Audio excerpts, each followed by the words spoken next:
Bonjour les sixièmes, nous nous retrouvons pour notre dernière séance sur la vie des Hébreux et sur la vie du judaïsme.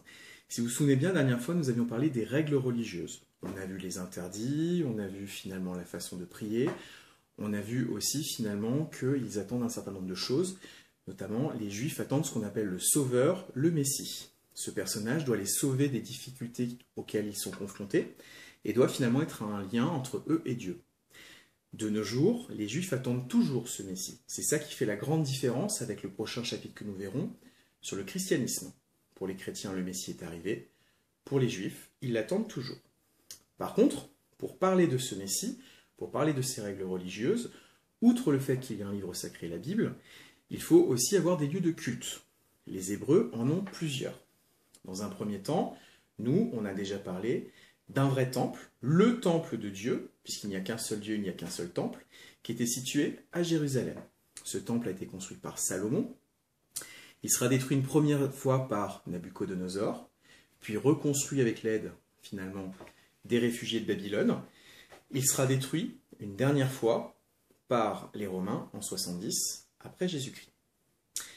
Réellement, il y a eu plusieurs temples. On l'a vu dans une partie précédente. À Samarie, on a eu une tentative d'en créer un deuxième, qui aura été détruit. De la même manière, les Hébreux qui vivaient en Égypte ont eu le droit de former de petits temples qui seront conservés jusqu'à l'époque hellénistique. Si on s'intéresse au grand temple de Jérusalem, qui est très important, qui est emblématique pour les Hébreux puis pour les Juifs, il est constitué de plusieurs cours. La première, la plus grande, la plus vaste, c'est celle où peuvent se retrouver les Juifs et les non-Juifs, ceux qu'on va appeler les païens ou les polythéistes. C'est la même chose. Simplement, païen, c'est le terme qu'on emploiera plutôt à partir de l'époque romaine. Une première cour plus petite n'accueille que les Juifs. On doit se rapprocher petit à petit du lieu sacré du sanctuaire. La troisième cour, celle que vous aviez dans votre exercice, est limitée aux prêtres. C'est-à-dire que les Juifs voient par la porte ce qui se passe pour les rites, pour les sacrifices, pour les offrandes, mais ne peuvent pas rentrer à l'intérieur. Il y a un système de purification. Je ne peux pas rentrer dans le temple principal si je suis sale. Donc on fait des ablutions, on se nettoie les mains et les pieds pour pouvoir rentrer. Tous les prêtres peuvent rentrer dans le temple, dans lequel on conserve toutes les offrandes à Dieu, dans lequel aussi on a des ménorahs, donc ces chandeliers à 7 branches, qui permettent finalement de célébrer les 7 jours de la semaine, et qui doivent éclairer cette pièce. Tout au fond du temple, vous avez une pièce particulière qui s'appelle le Saint des Saints, c'est-à-dire l'endroit le plus sacré de tous les sacrés. La seule personne qui a le droit d'y rentrer, c'est le grand prêtre de Yahvé, le grand prêtre de Dieu, et il ne peut le faire qu'une seule fois par an. C'est pas sans rappeler ce qu'on a vu avec les Égyptiens, où le grand prêtre pouvait rentrer dans le Naos, mais il y avait aussi Pharaon. Ici, une seule personne ne peut le faire qu'une seule fois par an, pour s'assurer que tout se passe bien, puisque dans cette pièce, on conserve l'objet le plus précieux de la religion juive, les tables des lois brisées, conservées dans l'Arche d'Alliance. Donc on doit s'assurer que cet objet est toujours en bon état. On ne sait pas où elle est passée, l'Arche d'Alliance. Elle a disparu lors de la destruction de 70. On la cherche toujours dans certains cas.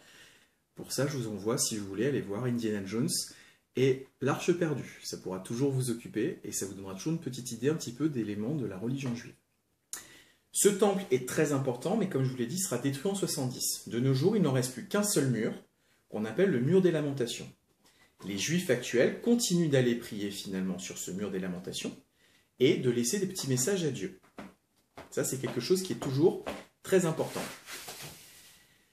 Après la destruction du temple, on l'a vu, les Juifs vont être totalement interdits de séjour sur la terre de Juda. Ils vont être expédiés dans tout l'Empire, en petites communautés, c'est ce qu'on appelle la diaspora. Dia en grec, c'est à travers. Sporos, c'est finalement toutes les petites particules. C'est comme quand vous soufflez sur des pissenlits, ça va s'envoler dans tous les sens. Là, c'est le même principe. Chaque petite communauté va s'égrener un petit peu partout dans l'Empire romain. Je vous ai expliqué la dernière fois que la plus ancienne communauté en France, en Gaule à l'époque, on va le trouver à Lugdunum, donc à Lyon. Ces communautés, elles n'ont plus de temple. Donc il va falloir qu'elles puissent s'organiser pour conserver la religion juive. Dans un premier temps, plus de clergé. C'est l'homme le plus sage de la communauté qui va devenir le rabbin, qui va organiser les offices religieux. Ce rabbin doit être cultivé, doit connaître la Bible et doit passer du temps pour éduquer les autres. il va les rassembler dans une maison de prière qui s'appelle la synagogue. Des synagogues, on en trouve normalement une pour chaque communauté. Ces synagogues, elles s'organisent à peu près toujours de la même façon. Les hommes devant, les femmes derrière, ou alors les hommes en bas et les femmes en haut quand il y a un étage. Toujours le même principe, les hommes ne doivent pas être perturbés dans leur prière par les femmes. Encore une fois, une preuve quand on vous parle un petit peu de sexisme, mesdames, ça veut dire que vous êtes capable de prier sans être perturbé par la présence des hommes. Encore un petit changement qui montre bien que, à cette époque, la vision de la femme, elle est parfois un petit peu rigolote. On va trouver dans cette synagogue un espace pour prier, un espace pour étudier, un espace pour se rassembler et protéger la communauté. Pendant très longtemps, c'était extrêmement important, puisque ça veut dire que chez les Juifs, 100% des garçons ont une éducation, savent lire et écrire, même au Moyen-Âge, à une époque où le nombre de personnes qui savent justement lire et écrire est de plus en plus faible. C'est en partie pourquoi on va se méfier d'eux, ils savent trop de choses. Dans la synagogue, on conserve un exemplaire de la Bible, un ménorah plus important, il va y avoir le symbole religieux le plus essentiel finalement et le plus visuel, la croix de David, l'étoile de David, pardon, et les prières auront lieu à l'intérieur. De nos jours, les synagogues sont à peu près toujours sur le même modèle. Ces lieux restent importants et restent protégés pour chaque communauté.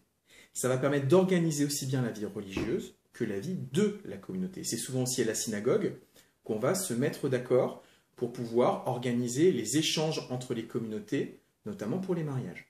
Donc on voit bien que même après le début de la diaspora, la religion et la société sont extrêmement liées et doivent continuer finalement à permettre à la communauté juive, dans son ensemble, quel que soit le lieu où elle vit, de s'organiser et de se mettre en place.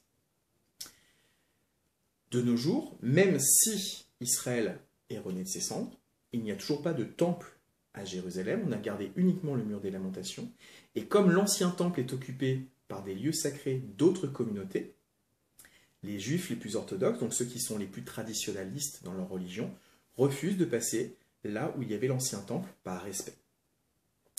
On a donc vu finalement dans l'ensemble de ce chapitre le lien entre une communauté temporelle, des hommes qui vivent ensemble, et une communauté spirituelle basée sur la religion.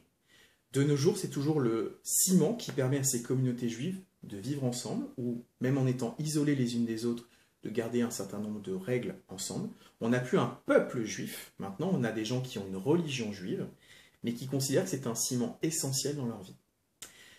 On va comparer dans un deuxième temps maintenant avec la naissance du christianisme et voir quels sont les points communs avec le judaïsme, puisque c'est la même origine, et quelles sont les différences qui vont se mettre en place dans l'Empire romain. Je vous remercie de votre attention, on se retrouve très très vite, prenez soin de vous, et à très bientôt. Au revoir.